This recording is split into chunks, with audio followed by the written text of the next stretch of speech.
E aí? Hoje a gente vai mergulhar fundo em O Problema dos Três Corpos, de Cixin Liu.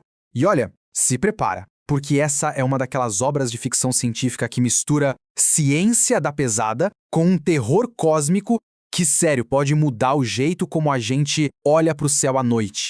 Bom, vamos direto ao que interessa. A história já começa jogando a gente no meio de um mistério global. Um negócio de arrepiar. Uma onda de suicídios totalmente sem explicação está simplesmente devastando a comunidade científica. Pensa só, o que levaria as mentes mais brilhantes da humanidade a um desespero tão absoluto? E a nossa investigação não começa tipo numa galáxia distante, não. Começa aqui mesmo, na Terra, com uma crise que desafia completamente a lógica. É aí que a gente conhece o Wang Miao, um especialista em nanomateriais que é chamado para tentar montar esse quebra-cabeça. E todas as pistas acabam levando ele para um grupo meio secreto, chamado Fronteiras da Ciência, que parece estar no centro disso tudo. A pergunta é, o que eles sabem que o resto do mundo não faz a menor ideia? A investigação do Wang Miao dá uma virada bem bizarra quando ele descobre um videogame de realidade virtual chamado Três Corpos.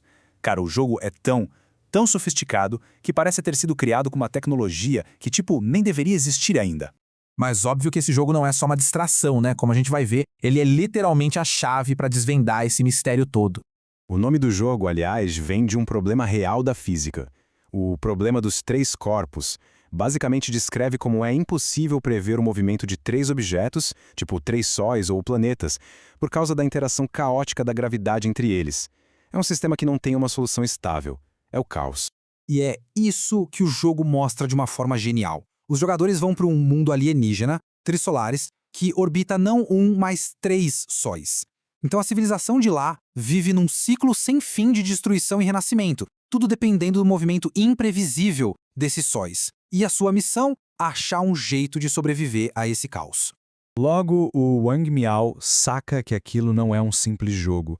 É um teste, um filtro. É um jeito de encontrar as mentes mais brilhantes, gente capaz de resolver problemas numa escala cósmica. Mas recrutar para quê, exatamente? Para entender isso, a gente vai precisar voltar no tempo. A origem dessa conspiração toda não está no futuro. Está num dos períodos mais sombrios da história da China. A narrativa do livro é muito inteligente, ela se divide entre duas épocas, a China de hoje, onde o mistério está acontecendo, e o passado bem turbulento da Revolução Cultural, que foi onde a semente de tudo isso foi plantada. E aqui a gente conhece Ye Wenji. Ela é uma jovem astrofísica, super brilhante, que vê o mundo dela desmoronar quando o pai, um físico respeitado, é espancado até a morte. Traumatizada, amargurada, ela acaba sendo enviada para trabalhar num projeto militar secreto, a base Costa Vermelha, que procurava vida extraterrestre. E lá, a desilusão dela com a raça humana chega no nível máximo. Tomada pelo desespero, a Ye Wenji faz uma coisa que vai selar o destino da Terra. Quando ela recebe um sinal de uma civilização alienígena, em vez de avisar o mundo, ela responde. E a resposta dela é um convite. Venham. Para ela, a humanidade já tinha provado que não merecia ser salva. E as consequências dessa única mensagem ecoam por décadas, levando diretamente à crise que o Wang Miao está investigando nos dias de hoje. A mensagem dela foi recebida, os Trissolarianos responderam e a Ye Wenji se tornou a fundadora de uma organização secreta aqui na Terra, a ETO, ou Organização Terra Trissolaris.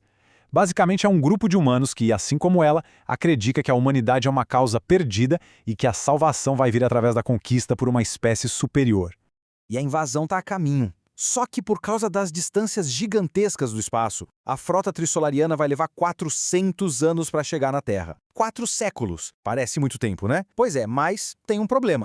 Os Trissolarianos são super avançados, mas eles têm medo que a humanidade possa ultrapassá-los nesses 400 anos. Então, eles agiram primeiro, enviaram uma coisa na frente, os Sófons. Pense em supercomputadores do tamanho de um próton que chegaram na Terra quase que instantaneamente para sabotar nossa ciência. Eles interferem nos nossos aceleradores de partículas e simplesmente travam o nosso avanço na física fundamental. E é por isso que os cientistas estão se matando. Seus experimentos começam a dar resultados impossíveis e a ciência, do jeito que eles conhecem, para de funcionar. É de enlouquecer. Mas sabe, além desse enredo de ficção científica de tirar o fôlego, o problema dos três corpos é uma obra muito profunda, que conversa com a gente em vários níveis. O impacto dele foi, nossa, monumental. Foi o primeiro romance asiático a ganhar o prêmio Hugo, que é tipo o Oscar da ficção científica, colocando a literatura chinesa no mapa global do gênero de vez. A obra explora umas paradas bem complexas, sabe? Ela força a gente a se perguntar: e se um primeiro contato não for amigável e for uma ameaça? O que acontece quando a ciência bate de frente com a ideologia? E qual é a moralidade de, sei lá, trair a própria espécie? No fundo, é uma reflexão bem fria sobre o nosso lugar de verdade no cosmos.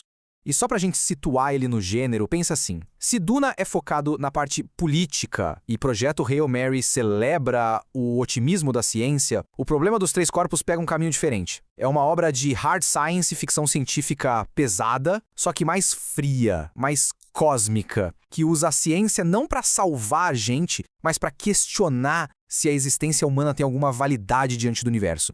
E essa análise toda deixa a gente com essa pergunta, que é assustadora: com a ciência travada e uma ameaça inevitável vindo na nossa direção, o que a humanidade faria? Como uma civilização inteira se prepara para uma guerra que só vai acontecer daqui a 4 séculos? O livro é só o começo dessa saga.